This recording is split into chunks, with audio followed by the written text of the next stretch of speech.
Without yielding the floor. This is getting perilously close to a debate, and I'm sorry for those who are observing it if it looks like a Senate is actually in debate. But an obvious question, was Osama bin Laden an imminent threat to the United States when we took him out? I think he was. Was he hatching a plot to cause harm to the United States in an imminent manner? Probably not. Madam President, I would say touche. Good response, and I think well worth thinking about.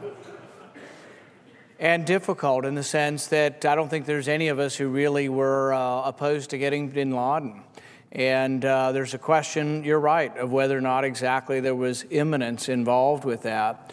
And I think, though, that when we start talking about standards, whether we have standards in battlefield, standards overseas, and standards at home, I think the standard at home has to be incredibly high. And I don't believe that we're involved in a battlefield here. I don't believe that you have given up due process here. I don't know that bin Laden had any due process. And I would yield for a question from the senator from Texas. I thank the senator from Kentucky, and I would point out that the questions of imminence I don't think are nearly as difficult as has been suggested. And indeed, I'd like to thank the senior senator from Illinois for braving this long evening and for expressing his equal and heartfelt concerns about the limitations on the power of the executive to take the lives of U.S. citizens on U.S. soil.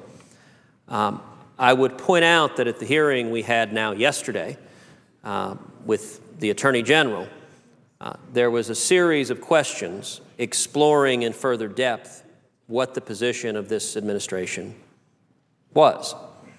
Because in response to the senator from Kentucky's inquiry, Attorney General Holder put in writing that he could imagine circumstances in which it would be permissible to take the lives of U.S. citizens on U.S. soil. And the two examples he gave were Pearl Harbor and 9/11.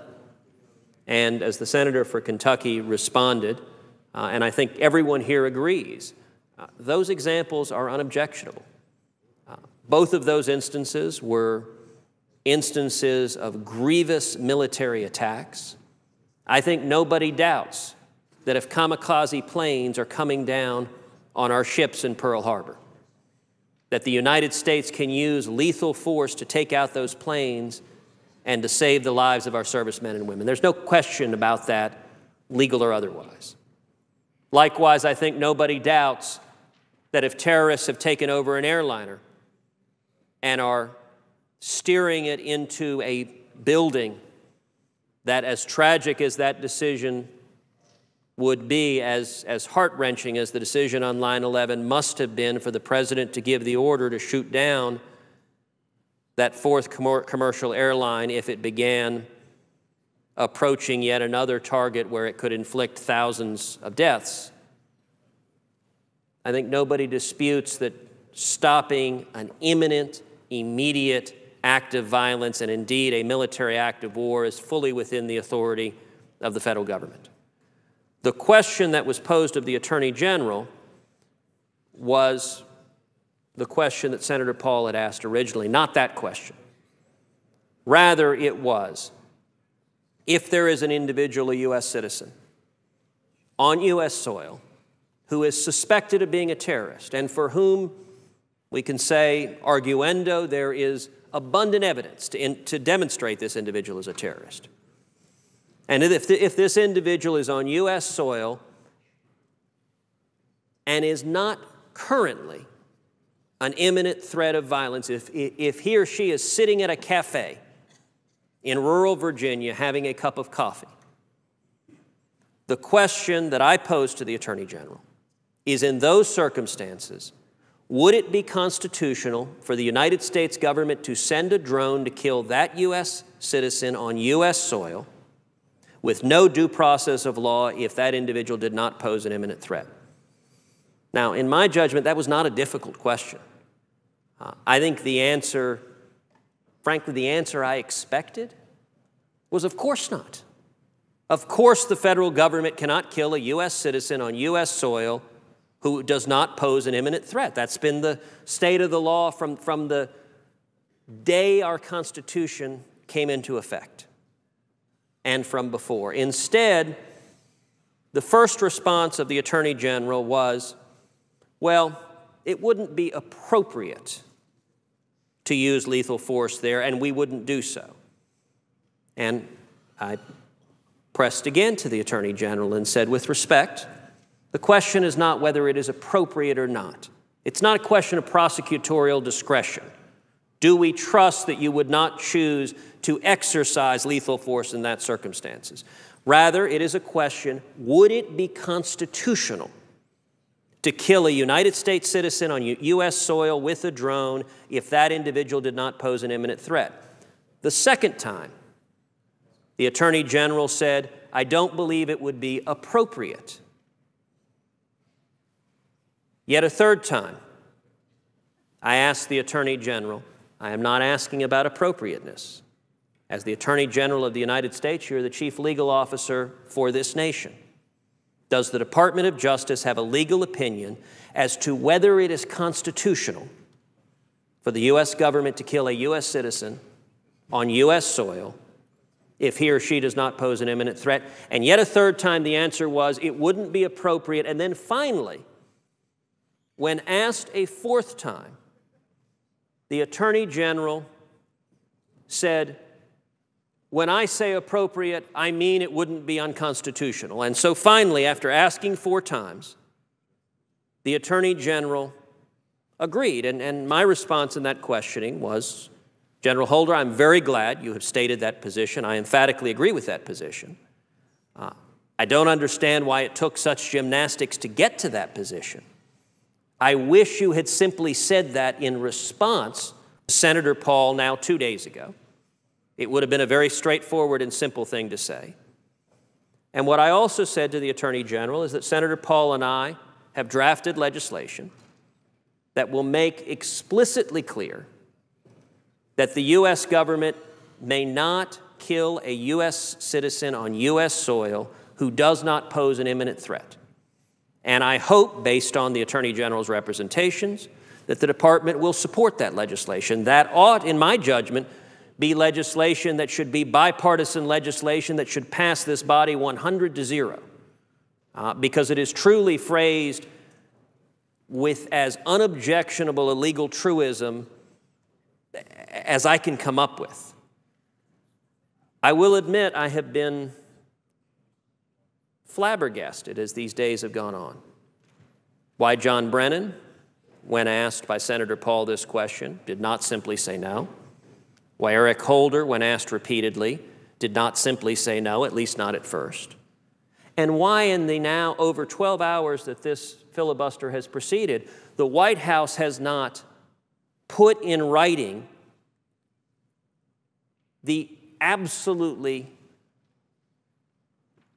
correct statement of constitutional law that the federal government cannot kill U.S. citizens on U.S. soil if they do not pose imminent threats. And I would note, with the hypothetical that the senator from Illinois posed to Senator Paul, even in that situation, Osama bin Laden was a horrible enemy of the United States who committed a grievous act of terror and was the mastermind behind it. And I am very glad that after a decade-long manhunt, we were able to find him.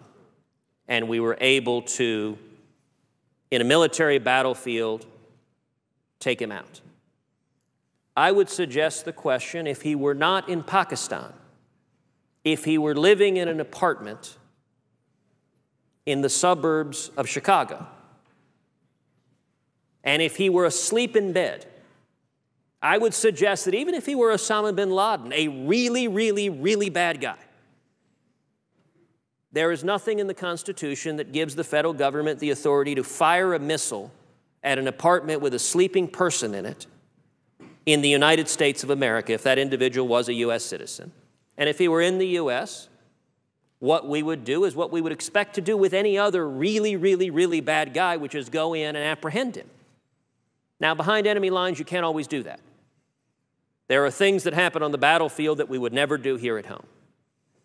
And so I would suggest that any argument that says that someone sleeping at home in bed presents an imminent threat is an argument that stretches the bounds of the word imminence beyond where its natural meaning should lie. If an individual is pointing a bazooka at the Pentagon, or robbing a bank, or committing another crime of violence, there is no doubt that force and lethal force can be used to stop that crime of violence. But I think there likewise should be no doubt that the federal government lacks the authority to kill United States citizens on U.S. soil if there is no imminent threat of death or grievous bodily harm. And so I am hopeful that the result of this extended discussion will be severalfold. I am hopeful, number one, that it will prompt the White House to do what the White House has heretofore refused to do, which is in writing explicitly answer the question posed by Senator Paul now over a week ago, and explicitly state as the position of the United States of America that the federal government cannot kill a United States citizen on U.S. soil if that individual does not pose an imminent threat of death or grievous bodily harm. I also hope that a consequence of this extended discussion is that we will find widespread agreement in this body behind passing legislation to make clear that the Constitution does not allow such killings. I am hopeful that that legislation will command wide support on the Republican side of the aisle, but likewise wide support on the Democrat side of the aisle. I would hope and would certainly welcome the support of the senior senator from Illinois and indeed every member of the Democratic caucus. And should this body come together in a bipartisan way, or even better, in a unanimous manner, and clarify that the Constitution prohibits killing U.S. citizens on U.S. soil absent an immediate threat, I would suggest this debate would have accomplished a great deal, because it would have made clear the limits of the executive power, and it would be indeed carrying out the finest traditions of this body, serving as a check to unchecked government power. And so I would ask of the senator from Kentucky, do you agree, if those were the outcomes of this proceedings, that this would indeed have been a beneficial proceeding for helping focus the American people on these issues and helping draw a line that the executive cannot cross